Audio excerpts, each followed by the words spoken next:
Se acercan las Navidades. En estas fechas, las calles se llenan de luces, las caras de ilusión, y en boca de los euskaldunes aparece una palabra: Zorionak, felicidades. Zorion significa felicidad, dicha, y el sufijo ak indica pluralidad, así que Zorionak se traduce literalmente como felicidades. Pero esto no es lo único que esconde esta palabra. La palabra Zorion está a su vez compuesta por otras dos palabras: Zori, que significa suerte, azar, fortuna, además de destino, sino, y la palabra on, que se traduce como bueno. Así que Zoriona, la felicidad, significa literalmente la buena fortuna o el buen destino.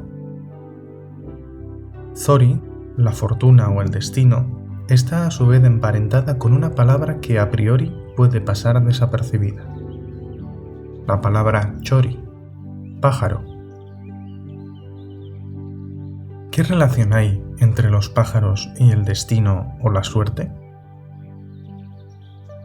No son pocas las culturas que se valían del vuelo de los pájaros para prevenir el futuro, conocer el destino.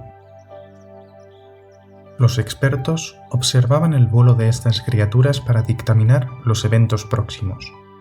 El augur, por ejemplo, de donde proviene la palabra augurio, era un sacerdote romano que se valía del vuelo y el canto de las aves para sus predicciones. Tampoco es una idea del todo descabellada. ¿Quién no ha oído predecir la venida de una tormenta por el vuelo de las gaviotas, por ejemplo? En Euskadi existe la figura del pastor del Gorbea, un hombre capaz de hacer predicciones meteorológicas basadas en el viento y, entre otras cosas, el vuelo de los pájaros. Así que recuerda que cada vez que un euskaldun te dice Zorionak, esta persona te está deseando, en primer lugar, la felicidad, en segundo lugar, la buena suerte, y en tercer lugar, que tengas buenos pájaros, el buen tiempo. 3 cosas que especialmente este año nos hacen mucha falta a todos. Para terminar, y sin mucho más que añadir, Zorionak eta urte berri on.